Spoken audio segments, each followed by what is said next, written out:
Karen Lockwood had lived in the neighborhood for years, and her presence was anything but peaceful. To some, she was just an eccentric, overly curious old woman. To others, she was an outright menace. Her interactions with neighbors were often laced with passive-aggressive comments, and she had an uncanny ability to know more about people's business than even they did. It was as if she spent her days lurking by her window, taking mental notes on everyone's comings and goings. But there was something more sinister about Karen's behavior when it came to certain neighbors. She had a particular knack for making life difficult for people who didn't fit her ideal image of what the neighborhood should be. Whether it was complaining about loud music that wasn't playing, calling the city about imaginary violations, or making thinly veiled racist remarks, she made sure everyone knew exactly who she believed belonged, and who didn't. Peter Timmons was one of her prime targets. A young black man who had moved in just a few months ago, Peter had quickly noticed the way Karen would glare at him from her porch or conveniently take her morning walks just in time to check what he was doing in his front yard. It was obvious she had a problem with him, but Peter had chosen to ignore it. He had better things to do than entertain a bitter old woman's paranoia. Still, he couldn't shake the feeling that one day, her hostility would escalate. And he was right. It was a bright afternoon when Peter received the notification on his phone. His long-awaited package had finally arrived. The moment he saw the delivery confirmation, a wave of excitement rushed through him. He had been waiting weeks for this shipment, and now, it was finally at his doorstep. Setting down his drink, he made his way through the house toward the front door, already thinking about tearing open the box. But as he stepped outside, his excitement quickly turned into confusion. The package was nowhere in sight. Frowning, he glanced around. Maybe the delivery driver had left it by the bushes or the side door. He took a few steps forward, scanning the area when movement caught his eye. Across the street, a figure was walking away, his package tucked tightly under their arm. It was Karen Lockwood. Peter's jaw clenched. For a split second, he couldn't believe what he was seeing. Was she actually stealing his package? She wasn't even trying to be discreet. Her posture was stiff, her grip on the box firm as she walked with purpose toward her house, as if she had every right to take it. Anger flared in Peter's chest. He wasn't the type to jump to conclusions, but this wasn't some innocent mistake. She had deliberately taken his package, and the sheer audacity of it stunned him. Taking a deep breath, he called out. "Karen." She didn't stop.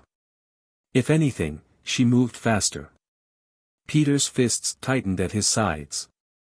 "Karen, I saw you take my package. Bring it back." That got her attention. She spun around, her face twisted in indignation. "This is my property," she snapped, gripping the box even tighter. "I know what you're up to, and I won't let you bring any more trouble to this neighborhood."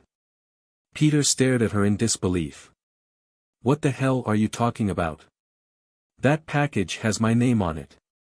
He took a step forward, but Karen recoiled as if he had lunged at her. "Stay back," she shrieked, clutching the package to her chest. "You don't belong here. You think you can just waltz in and do whatever you want? Not in my neighborhood." Peter's blood ran cold. It wasn't just about the package. This was about something deeper, something uglier. Just then, a voice called out from a nearby porch. "I saw everything," said Mr. Corlow, the elderly neighbor who had lived on the street longer than anyone. He was standing with his phone in his hand, an expression of firm disapproval on his face. "And I've already called the police." Karen's expression flickered, shock, anger, then something else.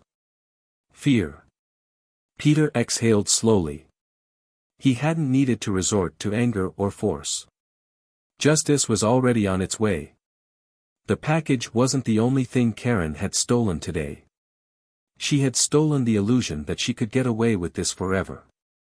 And now, the consequences were coming straight for her.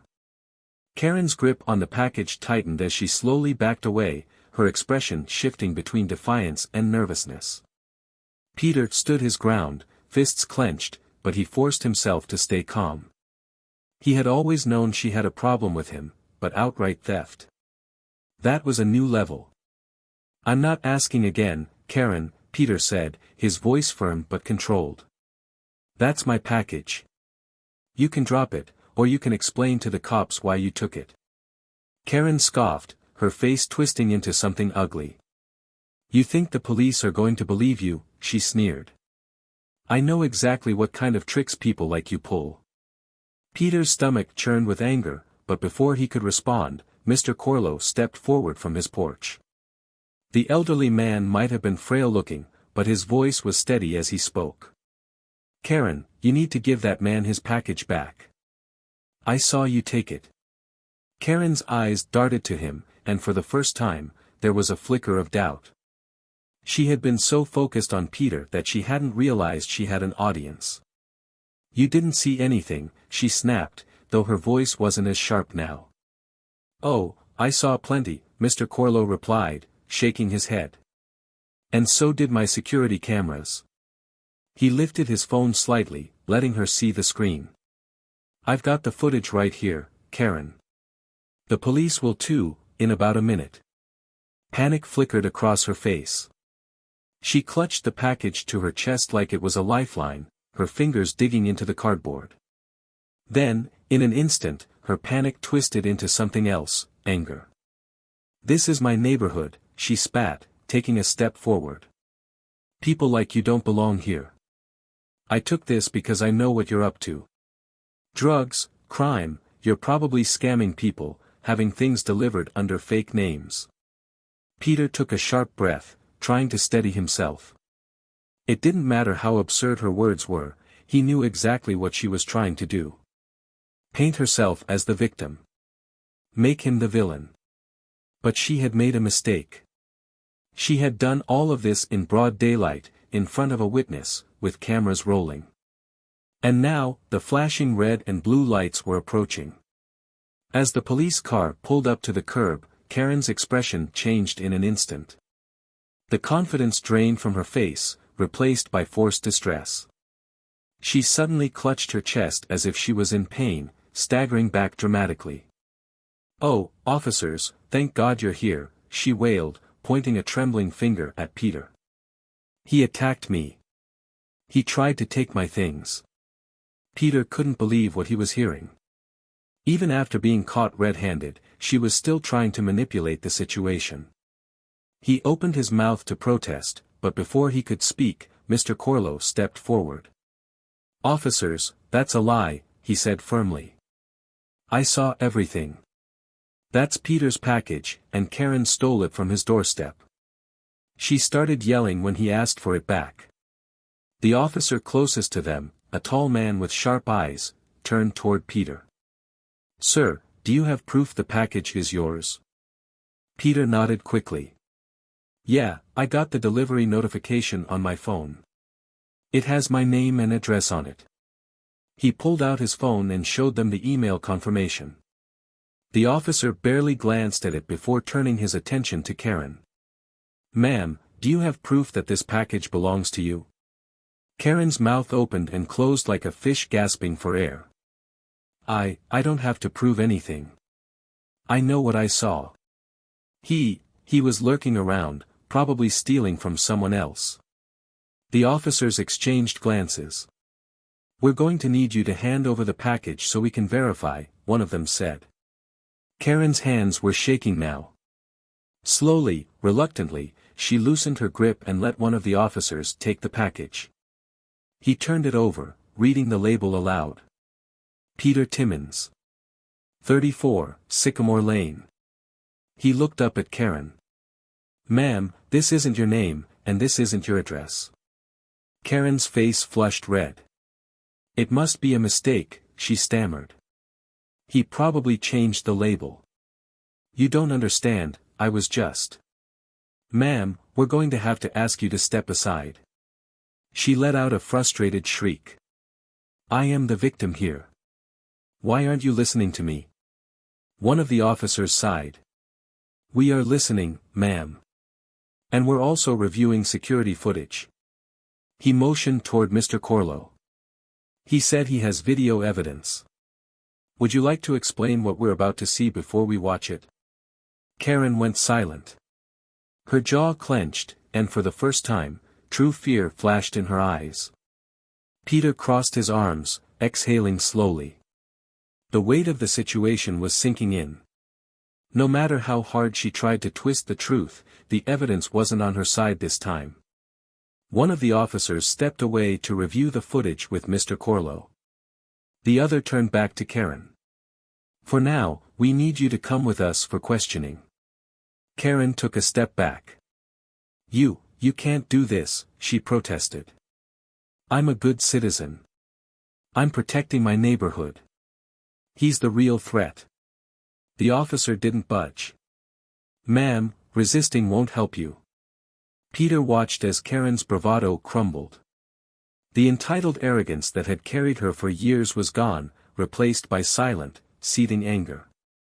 She had lost, and she knew it.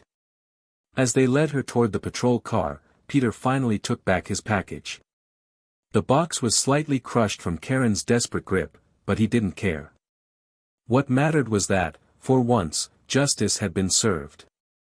He turned toward Mr. Corlo and nodded in gratitude. Thanks for having my back. The old man gave a knowing smile. Someone had to, son. About time she got what was coming to her. Peter exhaled, watching as the patrol car drove away. For the first time in months, he felt a sense of relief. Karen might not be gone for good, but at least for now, peace had been restored. As the police car disappeared down the street with Karen in the back seat, a strange silence settled over the neighborhood. It was the kind of silence that came after something long overdue had finally happened. Peter exhaled, feeling a mix of exhaustion and relief. He had spent months enduring Karen's passive-aggressive behavior, her cold stares, and her obvious attempts to make him feel unwelcome. But today, she had gone too far, and for once, she hadn't been able to twist reality in her favor. He glanced down at his package. The corners were slightly dented from Karen's frantic grip, but otherwise, it was intact. He shook his head and let out a small, humorless chuckle. All this over a simple delivery. Guess you finally got some justice, huh? Mr. Corlo said, walking up beside him. Peter nodded. Yeah. Took long enough. The old man smirked. She always thought she could get away with everything. I've seen her pull a lot of nonsense over the years, but I think this is the first time she's actually facing the consequences. Peter sighed. I just don't get it. Why go this far? What did she even gain from stealing my package?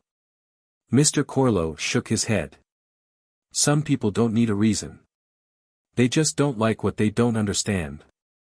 And when they feel like they're losing control, they act out. He patted Peter on the shoulder. At least now, the whole neighborhood knows what she's really like. Peter glanced around and realized they had gathered quite an audience. Several neighbors were peeking out from their porches, watching the aftermath unfold. Some looked relieved, others curious. A few even nodded at Peter in quiet support. For the first time since moving in, Peter felt something shift.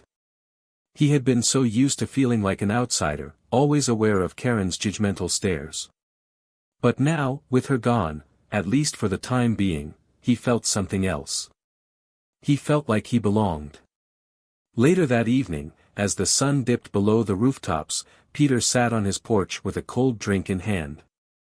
He had finally opened his package. It was nothing fancy, just some new books and a few household items, but now it felt like more than just a delivery. It was a reminder that he had stood his ground. His phone buzzed with a text from a number he didn't recognize. Hey, Peter, this is Mrs. Alvarado from 2 houses down. Just wanted to say I saw what happened earlier. I'm glad you spoke up. If you ever need anything, we've got your back. Peter smiled. He hadn't spoken much to Mrs. Alvarado before, but the message warmed him. He responded with a simple, thanks, I appreciate it, before setting his phone down. A few minutes later, there was a knock on his door. When he opened it, he was surprised to see a couple of his other neighbors standing there, an older man named George and a younger woman named Lisa. "Hey," George said, rubbing the back of his neck. "We, just wanted to say we're sorry you had to deal with all that today." Lisa nodded. "Karen's been a problem for a long time, but you're the first person who actually stood up to her. We should have done something sooner." Peter smiled and stepped aside. "You guys want a drink?" They hesitated for only a second before stepping in, laughing as they made themselves comfortable. As Peter sat down with his new neighbors, he realized something. For months, Karen had done everything in her power to isolate him, to make him feel like an outsider. But in the end, she had done the exact opposite. She had brought the neighborhood together. And that, Peter thought, was something she would hate even more than being arrested.